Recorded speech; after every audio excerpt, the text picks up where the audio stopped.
जी अस्सलाम वालेकुम। मैं तुहाडा अपना अवैस मन सियालकोट ते मेरे नाल मेरे वीर मेरे हम सफ़र यानी कि रफीके सफ़र असी इकट्ठे सफ़र कर रहे हैं। असी तो उमरे वास्ते चले हैं सऊदी अरेबिया ते मेरे दोस्त मेरे प्यार करने वाले अलहमदुलिल्लाह अगे ही ऑलरेडी उत्थे पक्कियां वीज़ियां दे उत्ते ने ते इन्हां ने भी अपने सियालकोट दी एयरलाइन यानी कि एयर सियाल नूं तरजीह दित्ती ते चूज़ किया कि असी एयर सियाल ते सफ़र करने हैं।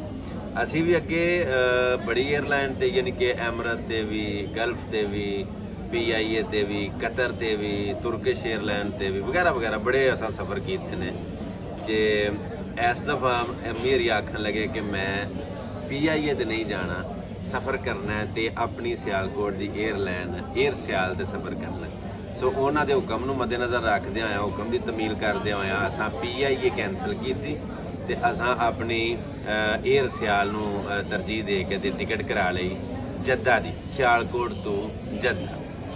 ते होया कि है कि जदों असीं सुबह बैठे हाँ फ्लाइट दे विच इधर कैमरा मार के वहाओ जरा कि फ्लाइट कित्थे करे जी तुहाडे नज़र आ रही है तुहानूं कि अजे भी फ्लाइट मतलब वो ठीक कर रहे हैं। कोई दसदे ने कि फनी प्रॉब्लम है, कोई तकनीकी खराबी है वगैरह वगैरह।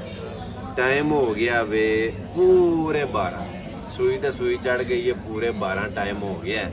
तो सवेरे फ्लाइट सी 7:40 ते इन्हां सानू जहाज़ विच बिठा के ते फिर बाहर कढ़ लिया। उन्हें आखिया कोई प्रॉब्लम बनी है तो जिन्नी देर तक ये नहीं ठीक होंदी उन्नी देर तक जिहड़ा ये मतलब तुहानूं इंतज़ार करना पेगा। असी इंतज़ार करने पे ते अजे तक जिहड़ा उन्हां दी ओह खराबी जिहड़ी है एयर सियाल दी ओह ठीक नहीं हुई। जिन्हां ने मैनेजमेंट कीती है या जिहड़े एयर सियाल दे बानी ने उन्हां अगे मेरी रिक्वेस्ट है कि अगर सियालकोट वाले या दूसरे शहरों वाले एयर सियाल नूं तरजीह देंदे ने ते अपनी सर्विस ठीक करो। ये बड़ी गंदी बात है क्योंकि मेरे नाल मेरी पूरी फैमिली है। इस तरह कई लोग अपनी फैमिलियां दे नाल सफ़र कर रहे होंदे ने ते वो जलील हो जान ते तुहाडा इमेज खराब होएगा।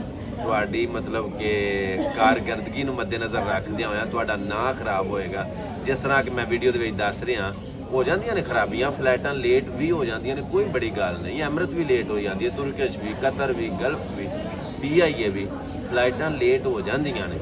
लेकिन मैं ये तुहानूं मैंशन करांगा यानी रिक्वेस्ट करांगा कि अगर फ्लाइट लेट हुंदी है तो जिहड़े पैसेंजर ने ते उन्हां नूं तुसीं कोई रूम दिओ या रेस्ट करने वास्ते कोई ऐसी जगह फराहम करो ताकि वो आराम कर सकन, इस तरह जलील ना होण। इधर कैमरा मारो पीछे तुसीं आ वेखो कि ये जिहड़े लोग हाथ यानी उमरा करने वास्ते जा रहे सन उन्हां ने इहराम बन्ने होए ने।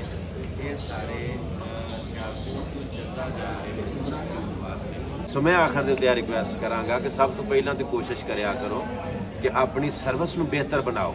तुहाडे पैसेंजर ने अपना म्यार खराब ना करो, अपना नां खराब ना करो। दूसरे नंबर दे उत्ते अगर खुदा न खासा लेट फ्लाइट हो जाती है, जे फ्लाइट लेट हो जाए तो अपने जिहड़े तुहाडे पैसेंजर ने उन्होंने तुसीं रेस्ट वास्ते आराम करने वास्ते कोई जगह ऐसी फराहम करो कि वो आराम कर सकन। अगर तुहानूं वीडियो अच्छी लगी होवे ते अगे शेयर लाजमी कर छड़ियो जे। मैं अपने वीरां कोलों एक बार उन्हां दा तारफ पूछांगा। जनाब दा की नाम?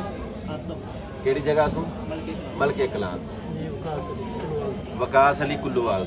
आकब अली बासी वाला पसरूर तो। मैं तुहाडा अपना अवैस घुमन सियालकोट दे नाल मैनूं इजाजत दिओ। अपना बड़ा सारा ख्याल रखियो। मिलने एक नवी वीडियो दे नाल। अल्लाह सोहणे दे वाले। अस्सलाम वालेकुम वरहमतुल्लाह।